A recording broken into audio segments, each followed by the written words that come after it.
Hello everyone, welcome to this presentation.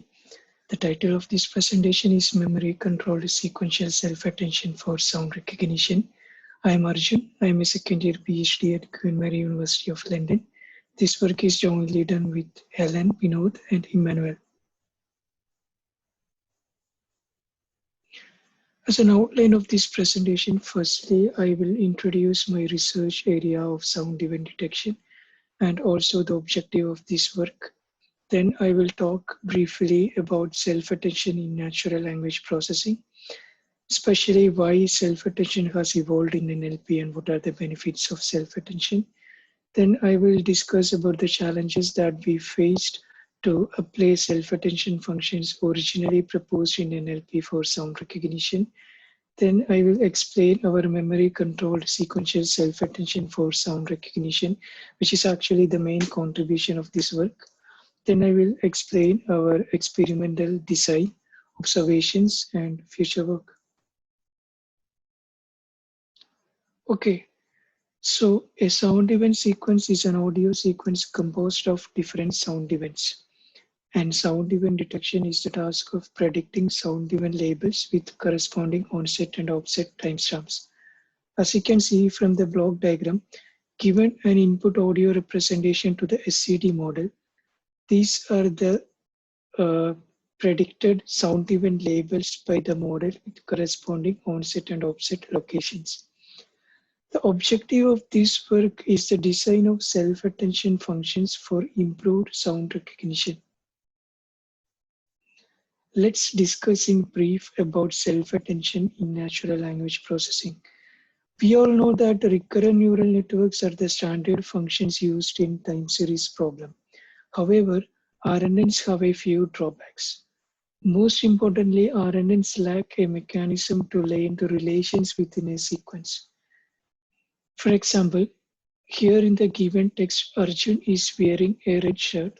The word wearing is differently related to other words in the text, but RNN doesn't have an explicit mechanism to quantify or to learn these recurrence relations within a sequence. And self-attention functions are actually evolved to overcome this limitation of RNN. Equation 1 represents the general form of a self-attention function. Here HT is a latent feature representation. HT tilde is the attention weighted feature. Alpha i's over T are the attention weights for the current frame HT. Now imagine I apply self-attention function to get a better representation for the word wearing. In this particular example, we could expect alpha shirt over wearing to have the highest attention weight value because of the semantic relation inherited in this text, followed by alpha Arjun over wearing and like that. So in this way, self-attention provides a better summarization of the input sequence. This is actually supported by the semantic and structural relations inherited in text. Now, what are the challenges to apply self-attention functions to sound recognition? Imagine I have an audio input sequence having different sound events from E1 to E5 like this. And I apply self-attention function on my sound event E3 to get a better representation of the same. Basically, now the function will look at relations between E3 and other sound events in this audio input sequence. But here the biggest question is, are there any meaningful relations between these pairs of sound events in an sound event sequence? I think it's hard to say yes, because sound event sequences lack semantic and structural relations.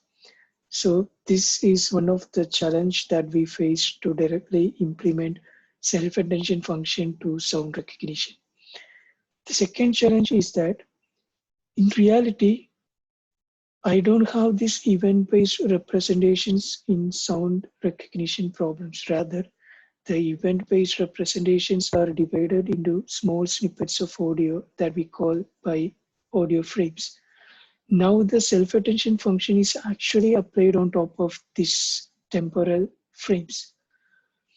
But Basically, now the self-attention is simply based on the pairwise frame level similarity computation.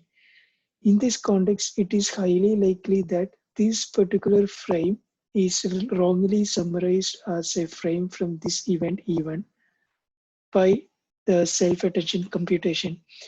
In this manner, this way of self-attention implementation on frame level features will cause the recognition performance and generalizability of sound recognition model. Now, we propose memory-controlled self-attention to overcome this limitation. So we put two strong assumptions. First of all, recurrence relations are uncertain in sound event sequences. However, there exist temporal relations between audio frames within sound events, and we can effectively model these relations using a constrained self-attention function that we call by the name memory-controlled self-attention. Basically, it applies a constrained self-attention to a neighborhood related to each frame level encoding, with L being the attention width. So,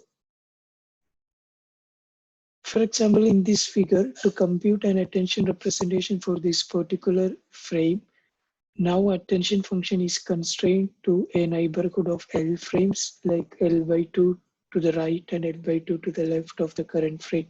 And equation 2 is a memory controlled attention representation. Now, let's discuss the multi-head memory controlled self-attention design. A limitation of the memory controlled self-attention function in equation 2 is that it always uses a fixed attention with value to summarize each audio frame in a sound event sequence. But this is not an optimal design because every sound event sequence has different sound events, also with different durations. So in order to overcome this limitation, we design a multi-head memory controlled self-attention function. Here, we choose a set of attention with the values. Then for each attention with the value, we computed a memory controlled self-attention function. Similarly, we have different attention head values, and the features from different attention heads are concatenated and a normalized weighted sum is computed, which will give the final attention-based feature representation. Here, WAH is a trainable parameter. These weights are shared across all the attention heads. We use standard representation of query, key, and value notations to represent the multi-head self-attention function in equation 3. In this work, we empirically choose the number of attention heads to be 11. And in the first attention head, we keep L is equal to 2 as attention width. And in the subsequent attention heads, we serially increment L by 5 frames, which means in the second attention head, the attention width value is L is equal to 7. And our experimental details, we use URBAN-SED dataset, which is publicly available, having 10,000 different soundscape with 10 different sound events and coming in polyphonic structure. Our SED model is based on convolutional recurrent neural network architecture.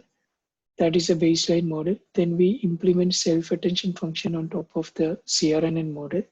And we also have a final multi-head memory controlled self-attention model. Our models are evaluated using F-score and error rate, both based on segment and event-based manner, with event-based F-score as our primary metric.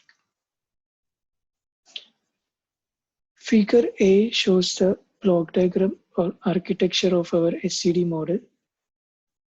Input to the model is a magnitude MEL spectrogram, which is given to the CRNN block. CRNN block contains 3 convolution layers and a single GRU layer. Self-attention function is implemented on top of the CRNN block, and then there is a finite prediction layer. Figure B shows the block diagram of our multi-head self-attention design. So the weights are actually shared across all the attention heads, and the query is also the same. For each head has corresponding key and attention sets based on corresponding attention with values. Now the attention features from each of the attention head values are concatenated and a normalized weighted sum is computed, which will give the final attention feature. These are the results. Baseline model represents the baseline CRNN SED model. Self-attention is a self-attention based SED model without any memory control. Self-attention underscore L is the self-attention based SED model with memory control with corresponding attention with value. And multi-head represents a multi-head memory controlled self-attention model. Here we can see that the self-attention model without memory control is very poor compared with the baseline model, which will actually verify the need for a memory controlled self-attention in case of sound recognition. And the best results are actually obtained with self-attention model with attention with the value 50 frames. We expected a similar performance or a better performance with the multi-head design, but in this work, the multi-head design is not really optimal. The bottom figure shows the event-based F-score values for individual sound events. Here also, except for the sound event car horn, for all the other sound events, the best performance is obtained using the self-attention model with attention width of 50 frames. So these are the conclusions from our work. Memory controlled self-attention is an effective approach for sound event sequence modeling, which will actually improve the recognition performance. Multi-head memory controlled self-attention design in this work is actually not optimal. So this is actually one of our straightforward future goal to have an optimal design of the multi-head memory controlled self-attention. We also look forward to verify the effectiveness of memory controlled self-attention for sound recognition on other dataset. We also look forward to have a detailed analysis or a mapping based on recurrence relations happening in a sound event sequence with the corresponding attention with the values. We also look forward to use the benefits of memory controlled self-attention model for sound sequence generation, like to create sound event-based encodings, and also use these models as a pre-trained model to compute other relative tasks. We also look forward to verify the effectiveness of memory controlled self-attention for relative tasks like urban sound tagging and acoustic scene classification. Thank you very much. If you have any feedback or if you have any questions, please feel free to contact me on my email, which is provided at the title slide. Thank you very much.